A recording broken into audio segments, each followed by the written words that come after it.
এই মুহূর্তে অনেকেই তাদের যে যে ভয়, সেই ভয় আতঙ্ক কাটিয়ে যেভাবে বাইরে বেরিয়ে আসছে।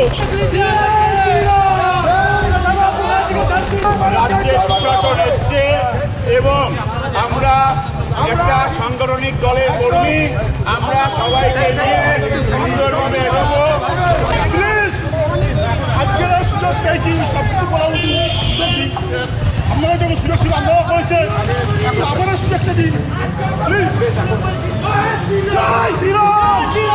মাইক লাগানো হয়েছিল এবং সেখানে জয় বাংলা স্লোগান চলছিল, দিদির উন্নয়নের বাণী চলছিল।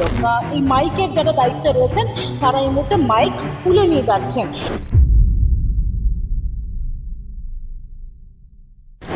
এই ছবি বা এই দৃশ্য আমরা কোনোদিনও দেখিনি, যেখানে মমতা বন্দ্যোপাধ্যায়ের বাড়ির সামনে এই মুহূর্তে রয়েছে সেন্ট্রাল ফোর্স। আমরা দেখতে পাচ্ছি সেই ছবি, অর্থাৎ এতদিন এই গত 15 বছরের তৃতীয়বারের যে নির্বাচন হয়েছে, সেই নির্বাচনে আমরা দেখেছিলাম কিভাবে কলকাতা পুলিশের যে পোস্টিং, সেই পোস্টিং ছিল। কিন্তু এই মুহূর্তে আমরা দেখতে পাচ্ছি সেন্ট্রাল ফোর্স কালীঘাটের সামনে এই মুহূর্তে রয়েছে সেন্ট্রাল ফোর্স, এবং অভিষেক বন্দ্যোপাধ্যায়ের বাড়ি এবং তার সঙ্গে পাশেই রয়েছে মমতা বন্দ্যোপাধ্যায়ের বাড়ি, যেখানে গেট করে দেওয়া হয়েছে এবং সেখানে এই মুহূর্তে মোতায়েন করা হয়েছে সেন্ট্রাল ফোর্স। একটা অদ্ভুত ছবি এ বাংলায়।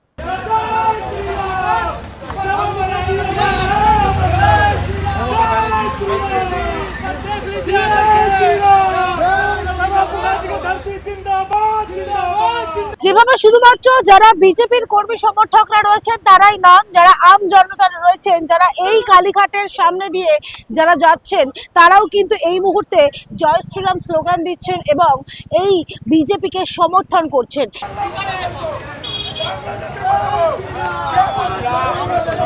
আমরা ভারতীয় জনতা পার্টির পক্ষ থেকে বলছি, রাজ্যে সুশাসন এসছে এবং আমরা একটা সাংগঠনিক দলের কর্মী, আমরা সবাইকে নিয়ে সুন্দরভাবে এগোবো।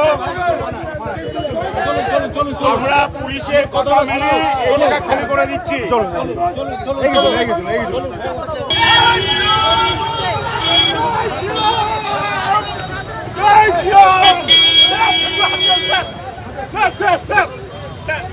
অনেক কষ্ট,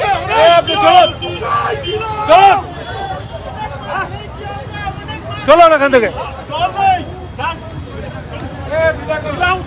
ভালো আছে, ঠিক আছে দাদা প্লিজ, আজকের সুযোগ পেয়েছি, সবকিছু বলা উচিত। আমরা যখন সুযোগ ছিল আমরাও করেছে, এখন আমাদের সুযোগটা দিন প্লিজ। জয় শ্রীরাম, জয় শ্রীরাম। দিদিভাই আসছি। এই মুহূর্তে অনেকেই তাদের যে ভয়, সেই ভয় আতঙ্ক কাটিয়ে যেভাবে বাইরে বেরিয়ে আসছে, সেখান থেকে এটা পরিষ্কার। তার কারণ এই মুহূর্তে ঠিক ঘড়ির কাঁটা এই মুহূর্তে 12:30, আর এই 12:30টায় 293টি আসনের মধ্যে 287 আসনের গণনা হচ্ছে, যার মধ্যে প্রায় 190টা আসনে বিজেপি এগিয়ে রয়েছে, আর তৃণমূল কংগ্রেস রয়েছে 92, অর্থাৎ তাদের 100র ঘরও এই মুহূর্তে পার হয়নি। সুতরাং এই মুহূর্তের যা ছবি আমরা দেখতে পাচ্ছি, মমতা বন্দ্যোপাধ্যায়ের সামনের যে রাস্তা, সেই রাস্তায় এই মুহূর্তে ব্যারিকেড করে দেওয়া হয়েছে এবং এখানে একেবারে কার্যত কালীঘাট চত্বর এই মুহূর্তে থমথমে রয়েছে। এবং চারিদিকে এই মুহূর্তে ডান দিকে আমরা দেখতে পাচ্ছি একটি কলকাতা পুলিশের যে গাড়ি, সেই গাড়ি রয়েছে এবং তার সঙ্গে প্রচুর পরিমাণে এখানে পুলিশ ফোর্স রয়েছে। এবং সকাল থেকেই যে ছবি একেবারে স্পষ্ট যে প্রচুর গাড়ি এখানে রয়েছে, অর্থাৎ যে গাড়ি মমতা বন্দ্যোপাধ্যায়ের নিরাপত্তার জন্য, যে গাড়ি অভিষেক বন্দ্যোপাধ্যায়ের নিরাপত্তার জন্য প্রতিনিয়ত আমরা গত 15 বছর ধরে মোতায়েন দেখেছি, সেই গাড়ি এই মুহূর্তে রয়েছে। এবং একটা ছবি খুব স্পষ্ট এই মুহূর্তে, তার কারণ হচ্ছে একদিকে এই ভবানীপুর কেন্দ্র থেকে 16,000-এরও ভোটে এগিয়ে রয়েছে মমতা বন্দ্যোপাধ্যায়। শুভেন্দু অধিকারী তিনি পিছিয়ে রয়েছেন 16,000-এর প্রায় ভোটে।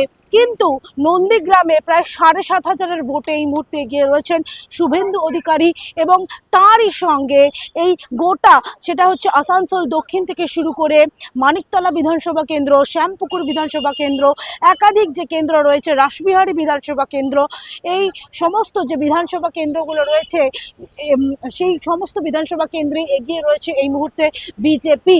আর সব থেকে বড় কথা যে এর আগে যখন আমরা যদি জেলার যে বিধানসভাগুলো দেখি সেই বিধানসভায় বিজেপি এগিয়ে থাকলেও শহর যে কলকাতা, সেই শহর কলকাতায় অলওয়েজ যারা তৃণমূল কংগ্রেস, সেই তৃণমূল কংগ্রেস আসন পেয়ে এসেছে। তবে এবারে যে স্ট্র্যাটেজি বিজেপি নিয়েছিল যে তারা এই 294টি আসনের মধ্যে 177টি আসনে একেবারে তারা ডিরেক্ট হিট করেছিল এবং এই 177টা আসনকে সামনে রেখে পাখির চোখ করে তারা তাদের স্ট্র্যাটেজি সাজিয়েছিল এবং সেই স্ট্র্যাটেজিতে প্রথম হচ্ছে SIR, যদিও বা তার সঙ্গে যে সংকল্পপত্র পেশ হয়েছিল নির্বাচনের আগে, যেখানে দেশের স্বরাষ্ট্রমন্ত্রী অমিত শাহ এসেছিলেন এবং এই সংকল্পপত্র তৈরি করেছিলেন মানিকতলার যিনি বিজেপি প্রার্থী রয়েছেন তাপস রায়, তিনি ছিলেন এই সংকল্পপত্রের প্রধান।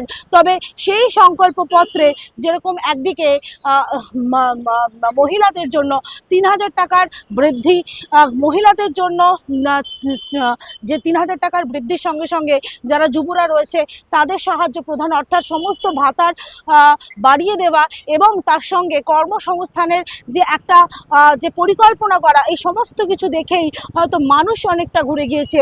যেখানে তৃণমূল কংগ্রেস বারবার ধরে বলেছিলেন যে এই বিজেপি সরকার মানেই হচ্ছে একটা বহিরাগত দল, সেই বহিরাগত দলের স্ট্র্যাটেজি কিংবা SIR এর স্ট্র্যাটেজি কোনোটাই এই মুহূর্তে মনে হচ্ছে খাচ্ছে না। তার কারণ হচ্ছে এই 287টা যে আসনে এই মুহূর্তে গণনা চলছে, যার মধ্যে 190টা আসনে বিজেপি তাদের যে আসন সংখ্যা সেটা অনেকটাই বৃদ্ধি পেয়েছে এবং এখনো পর্যন্ত গণনা চলছে। এই মুহূর্তে আমরা দেখতে পাচ্ছি সকাল থেকেই এই কালীঘাটের সামনের যে রাস্তা সেখানে মাইক লাগানো হয়েছিল এবং সেখানে জয় বাংলা স্লোগান চলছিল, দিদির উন্নয়নের বাণী চলছিল। কিন্তু এই মুহূর্তে ঘড়ির কাঁটায় যখন দুপুর 1টা প্রায়, আর সংখ্যাটা অর্থাৎ তৃণমূল কংগ্রেস যখন 100-এরও গণ্ডি পেরোয়নি এবং বিজেপি যখন 193টা আসনে লিড করছে, সেই সময় দেখা যাচ্ছে যারা এই মাইকের যারা দায়িত্বে রয়েছেন তারা এই মুহূর্তে মাইক খুলে নিয়ে যাচ্ছেন। সেই ছবি আমরা এই মুহূর্তে দেখতে পাচ্ছি। তাহলে ছবিটা একেবারেই স্পষ্ট হয়ে যাচ্ছে এবং তার সঙ্গে যারা বিজেপির কর্মী সমর্থকরা রয়েছেন তারাও দিচ্ছে বারে বারে স্লোগান, আর কালীঘাট চত্বরেই তারা বাইক নিয়ে ঘুরে বেড়াচ্ছেন। আচ্ছা, কবে লাগিয়েছিলেন এই মাইক? আজকে লাগিয়েছেন, কিন্তু এই মুহূর্তে খুলে নিয়ে যাও কেন কারণ কিছু বলে? না, সেটা কি তবে এই মুহূর্তে বিজেপির যারা কর্মী সমর্থকরা রয়েছে তাদের মধ্যে কার্যত উচ্ছ্বাসের ছবি স্পষ্ট। আপনারা এতক্ষণ দেখছিলেন বেঙ্গল লিবার্টি। এই ভিডিও যদি ভালো লাগে তাহলে লাইক, কমেন্ট, শেয়ার, সাবস্ক্রাইব করতে ভুলবেন না। www.bengalliberty.com আপনাদের জন্য রয়েছে সমস্ত খবর সাজানো, স্বাধীন কাজহীন গেরিলা সাংবাদিকতার পাশে দাঁড়ান। অসংখ্য ধন্যবাদ।